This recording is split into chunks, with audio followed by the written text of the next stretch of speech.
Hello மக்களே, welcome to my YouTube channel. இன்றைக்கி பார்த்தீங்கன்னா ஒரு வ்ளாக் தாங்க பார்க்க போகிறோம். என்ன வ்ளாக்னு பார்க்குறதுக்கு முன்னாடி மறக்காம நம்ம சேனலை சப்ஸ்கிரைப் பண்ணி வச்சுக்கோங்க. இப்போ பார்த்தீங்கன்னா ஈவினிங் டைம் ஆயிடுச்சு. சரி, ஈவினிங் டயத்தில் ஏதாவது செஞ்சு சாப்பிட்லாம் அப்படின்னு தோணுச்சுங்க. அதுவும் இல்லாமல் எங்கள் மம்மி பார்த்தீங்கன்னா நேற்று தான் வெங்காயம் நிறைய வாங்கியிருந்தாங்க.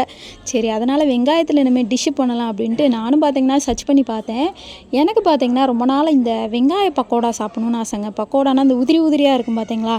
நானும் எப்பயுமே பார்த்தீங்கன்னா கடையில் ஒய்யாமல் வாங்குவேன். நீங்களே ஷார்ட்ஸில் நிறைய வீடியோவில் பார்த்துருப்பீங்க. சரி, இன்றைக்கி அதை நம்ம வீட்டிலே ட்ரை பண்ணலாமே அப்படின்னு எனக்கு தோணுச்சு. அதனால தான் இன்றைக்கி நம்ம அதை பண்ண போகிறோம். செம்ம ஈஸியாக இருந்துச்சுங்க. இதை போயிட்டா இவ்வளோ ரேட்டு கொடுத்து நம்ம வாங்கணும் அப்படிங்கிற மாதிரி ஆயிடுச்சு. ஈஸியாக நம்மளே ஒரு 10 நிமிஷத்தில் செஞ்சிடலாம் போல். இன்னுமே பார்த்திங்கன்னா இந்த மாதிரி தான் செஞ்சு சாப்பிட போகிறோம். நான் எப்படி பண்ணேன் அப்படின்னு உங்களுக்கு ஷேர் பண்ணுறேன். ஃபஸ்ட்டு பார்த்திங்கன்னா ஒரு 3 வெங்காயத்துக்கிட்டே எடுத்துக்கோங்க. உங்கள் வீட்டில் எத்தனை மெம்பர்ஸ் இருக்காங்களோ அதுக்கேற்ற மாதிரி கூட எடுத்துக்கோங்க. எங்கள் வீட்டில் பார்த்திங்கன்னா 2 மெம்பர்ஸ், நானும் எங்கள் மம்மி மட்டும்தான். தம்பி சாப்பிட மாட்டான். அதனால் பார்த்திங்கன்னா எங்கள் 2 பேத்துக்கு மட்டும் அப்படிங்கிறதுனால நான் பார்த்திங்கன்னா 3 வெங்காயம் எடுத்துக்கிட்டேன். ஏன்னா அதுவே பார்த்திங்கன்னா நம்ம பொரிக்கும் போது கொஞ்சம் கம்மியாகவே ஆகிடும். எக்ஸ்ட்ரா கூட எடுத்துக்கோங்க. இதை ஃபுல்லாக பார்த்திங்கன்னா நம்ம இந்த பிரியாணிக்கு வெட்டுவோம் பார்த்திங்களா வெங்காயம் சைடாக, அதே மாதிரி பார்த்திங்கன்னா நல்லா கட் பண்ணி வச்சுக்கோங்க. நல்லா கொஞ்சம் பார்த்திங்கன்னா குட்டி குட்டியாகவே நல்லா கட் பண்ணிக்கோங்க. கட் பண்ணிவிட்டு பார்த்திங்கன்னா இந்த அளவுக்கு தான் எனக்கு குவான்டிட்டி வந்துச்சு. நான் பார்த்திங்கன்னா கொஞ்சம் சின்ன வெங்காயம் மாதிரி தான் எடுத்திருந்தேன். நீங்கள் பார்த்திங்கன்னா பெருசாக எடுக்கிறனால எடுத்துக்கோங்க. இப்போ வெங்காயம் பார்த்திங்கன்னா இந்த ஸ்டேஜுக்கு தான் இருக்குது. இதை ஃபுல்லாக என்ன பண்ண போகிறோன்னு பார்த்திங்கன்னா நம்ம உதுத்து விட போகிறோம். நம்ம எப்பயும் பார்த்திங்கன்னா இந்த மாதிரி தான் உதுத்து விடுவோம். அதே மாதிரி பார்த்திங்கன்னா உதுத்து விட்டுக்கோங்க. ஏன்னா நம்ம மசாலா தடவும் போது பார்த்திங்கன்னா எல்லா வெங்காயத்துலேயும் பார்த்திங்கன்னா எல்லா பீஸ்லேயும் அந்த மசாலா ஒட்டணும். அது மாதிரி பார்த்திங்கன்னா நம்ம எண்ணெயில் உதுத்து விடும் போதும் பார்த்திங்கன்னா நல்லா அந்த மசாலா வந்து பிடிக்கிற மாதிரி இருக்கணும். அதுக்காக தான் இந்த இதை பார்த்திங்கன்னா நான் உதுத்து விட்டுட்ருக்கேன். எல்லா பீஸையும் பார்த்திங்கன்னா நல்லா உதுத்து விட்டுக்கோங்க. இப்போ பாருங்கள் நான் எப்படி உதுத்து விடுறேன் அப்படின்ட்டு.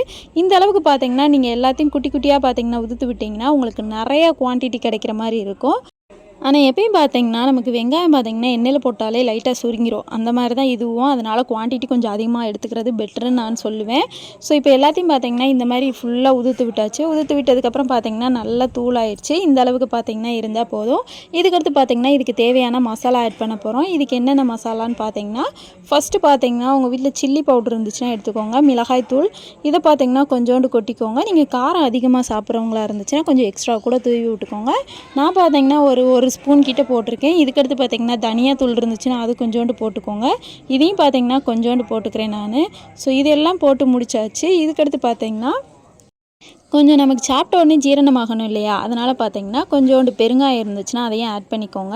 பெருங்காயம் பார்த்திங்கன்னா செம்ம டேஸ்ட்டாக இருக்குங்க. அதனால் பார்த்திங்கன்னா ஆட் பண்ணிவிட்டு அதுக்கடுத்து பார்த்திங்கன்னா சிக்கன் பொரிக்கிற பொடி இருந்துச்சுன்னா அதையும் ஆட் பண்ணிக்கோங்க. இதில் பார்த்திங்கன்னா லைட்டாக உப்பு இருக்கும். பட் உங்களுக்கு நான் காட்டணும் அப்படிங்கிறதுக்காக பார்த்திங்கன்னா லைட்டாக உப்பும் ஆட் பண்ணுறேன். நீங்கள் உப்பு போடணுன்னா போட்டுக்கோங்க. ஒரு சில மசாலாவில் பார்த்திங்கன்னா உப்பு இருக்காது, அதனால தான். ஸோ உங்களுக்கு பார்த்திங்கன்னா உப்பு ஆட் பண்ணி காட்டுறேன். அவ்வளோதாங்க. இதை பார்த்திங்கன்னா இப்படி எம்டியாகவே பார்த்திங்கன்னா லைட்டாக பிசைஞ்சு விட்டுக்கோங்க. அந்த மசாலா பார்த்திங்கன்னா எல்லா இடத்துலையும் வெங்காயத்தில் பார்த்திங்கன்னா ஆல்ரெடி ஈரம் இருக்கும். ஸோ நம்ம தண்ணி எதுவுமே ஆட் பண்ண தேவையில்லை. அதனால் பார்த்திங்கன்னா மசாலா கொஞ்சம் ஒட்டவே செஞ்சுரும். அந்த வெங்காயத்தில் பார்த்திங்கன்னா நீங்கள் இந்த மாதிரி பிரட்டி விட்டாலே போதுமானது தான்.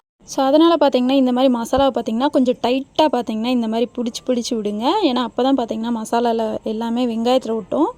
இப்போ அதுக்கடுத்து பார்த்திங்கன்னா கொஞ்சோண்டு கருவேப்பிலை போட்டு அதையும் பார்த்திங்கன்னா இந்த மாதிரி பார்த்திங்கன்னா பிசைஞ்சு விட்டுக்கோங்க. இப்போ பாருங்கள் நான் எந்த அளவுக்கு பிசைகிறேன் அப்படின்ட்டு.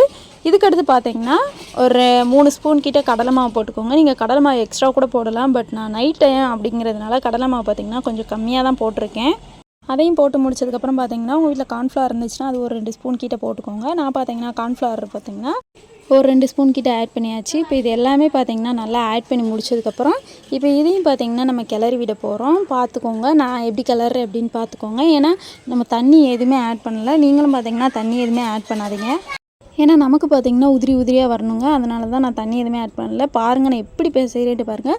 கொஞ்சம் ஃபோர்ஸ் கொடுத்து பிசைஞ்சிங்கன்னா அந்த ரெட் கலர் பார்த்திங்கன்னா உங்களுக்கு மேலேயே வந்துடும். அந்த ஒயிட் கலர் எல்லாமே பார்த்திங்கன்னா கீழே போயிடும். நமக்கு பார்த்திங்கன்னா அந்த எண்ணெய் ஃபுல்லும் பார்த்திங்கன்னா அந்த வெங்காயத்தில் உள்ள தண்ணி ஃபுல்லாக பார்த்திங்கன்னா கொஞ்சம் அந்த மசாலாவோட ஒட்டுற மாதிரி இருக்கும். பார்க்குறதுக்கே நல்லாயிருக்கும். பாருங்களேன் கலர் எப்படி சேஞ்ச் ஆகுது அப்படின்னு பாருங்கள். நம்ம அது மாதிரி பார்த்திங்கன்னா ஃபுட் கலர் எதுவுமே ஆட் பண்ணல. இது பார்த்திங்கன்னா எம்டியாக தான் இருக்குது. நீங்கள் ஃபுட் கலர் ஆட் பண்ணணும்னு நினச்சிங்கன்னா கூட ஆட் பண்ணிக்கலாம். இப்போ இது எல்லாமே முடிஞ்சிடுச்சு. இந்த ஸ்டேஜில் பார்த்திங்கன்னா உங்கள் வீட்டில் இஞ்சி பூண்டு பேஸ்ட் இருந்துச்சுன்னா போட்டுக்கோங்க. இது கொஞ்சம் டேஸ்ட்டுக்காக தான். நீங்கள் போடணும்னு நினச்சா போட்டுக்கோங்க, இல்லை வேணாம்னு நினச்சிங்கன்னா வேணாம் உங்களுக்கு. ஸோ போட்டிங்கன்னா கொஞ்சம் டேஸ்ட்டு சூப்பராக இருக்கும். ஸோ அதனால தான் பார்த்திங்கன்னா இஞ்சி பூண்டு பேஸ்ட் ஆட் பண்ணுறோம். இப்போ இதையும் பார்த்திங்கன்னா ஆட் பண்ணிவிட்டு நல்லா பார்த்திங்கன்னா மிக்ஸ் பண்ணி விட்டுருங்க. ஸோ மசாலா பார்த்திங்கன்னா ஒரு 5 நிமிஷம் ஊறட்டும். எண்ணெய் கொதிக்கிற ஸ்டேஜில் பார்த்திங்கன்னா இது ஊறிடும் அழகாக. ஸோ அதனால் பார்த்திங்கன்னா கொஞ்சம் டைட்டாக மட்டும் பிசைஞ்சு விட்டுட்டு அதை பார்த்திங்கன்னா ஒரு ஓரமாக வச்சிடலாம். அவ்வளோதான், வேலை முடிஞ்சிச்சு இதுக்கான வேலை.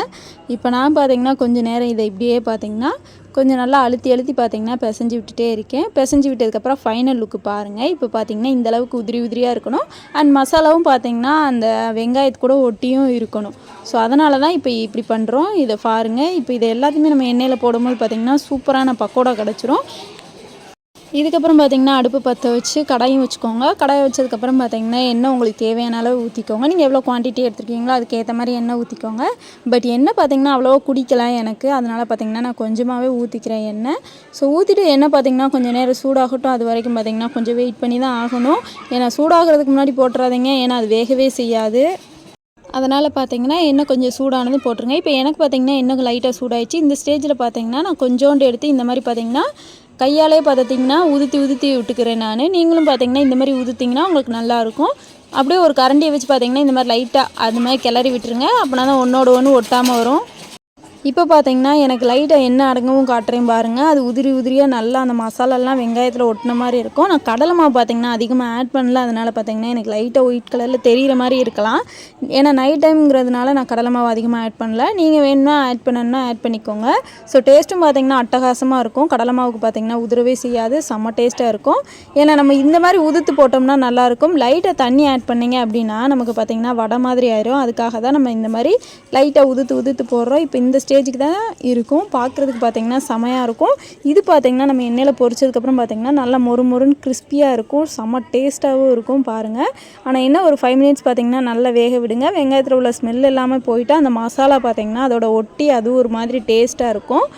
இதுக்கடுத்து பார்த்திங்கன்னா நம்ம எல்லாத்தையுமே எடுத்துடலாம். எனக்கு பார்த்திங்கன்னா ஒரு 10 நிமிஷம் நல்லாவே வெந்துருச்சு. இதுக்கடுத்து ஒன்றும் எடுத்துடலாம் நம்ம. இப்போ இதை ஃபுல்லாக எடுத்து நானும் பார்த்திங்கன்னா தனியாக வச்சுட்டேன். அவ்வளோதாங்க, எனக்கு பார்த்திங்கன்னா இதோட வேலை முடிஞ்சிச்சு. இதுக்கடுத்து பார்த்திங்கன்னா இருக்கிற எல்லாத்தையுமே பார்த்திங்கன்னா இதே மாதிரி நம்ம போட போகிறோம். இப்போ எனக்கு சூப்பராகவே கிடச்சிருச்சு. நானும் டேஸ்ட் பண்ணி பார்த்தேன், அட்டகாசமாக இருந்துச்சு.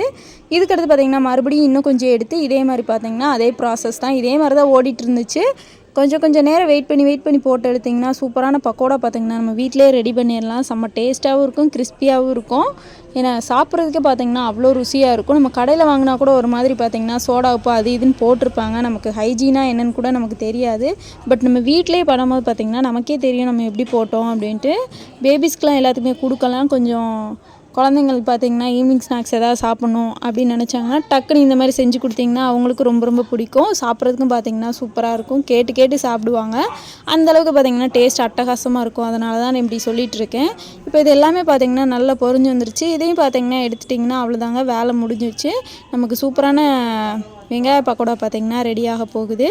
இதுக்கடுத்து பார்த்திங்கன்னா இது எல்லாத்தையுமே அரேஞ்ச் பண்ணி வச்சுட்டு நான் உங்களுக்கு காட்டுறேன் ஃபைனல் லுக்கு.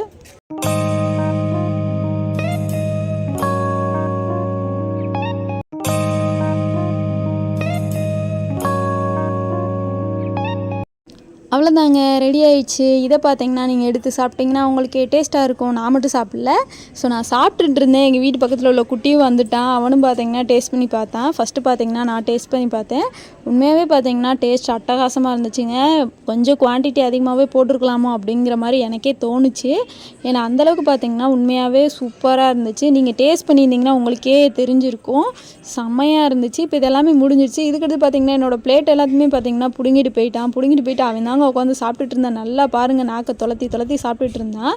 டேஸ்ட்டு பார்த்திங்கன்னா சூப்பராக இருந்துச்சு போல். இந்த மாதிரி தாங்க எங்களுக்கு டே பார்த்திங்கன்னா சூப்பராகவே போச்சு. ஈவினிங் டைம் பார்த்திங்கன்னா நல்லாவே ஆகிடுச்சு. நாங்களும் பார்த்திங்கன்னா உட்காந்து சூப்பராக சாப்பிட்டு செமையாக பார்த்திங்கன்னா இந்த டேயை செலிப்ரேட் பண்ணோங்க. ஸோ அவ்வளோதான், வீடியோ எண்டுக்கு வரப்போகுது. இந்த மாதிரி யூஸ்ஃபுல்லான கண்டென்ட் பார்க்கணும், இல்லைனா யூஸ்ஃபுல்லான வீடியோ பார்க்கணும் அப்படின்னு நினச்சிங்கன்னா மறக்காமல் நம்ம சேனலை சப்ஸ்கிரைப் பண்ணி வச்சுக்கோங்க. நீங்களும் புதுசாக இந்த மாதிரி ட்ரை பண்ணி நீங்களும் என்ஜாய் பண்ணுங்கள். வீடியோ பிடிச்சிருந்துச்சின்னா மறக்காமல் நம்ம சேனலை சப்ஸ்கிரைப் பண்ணிக்கோங்க. So tata by.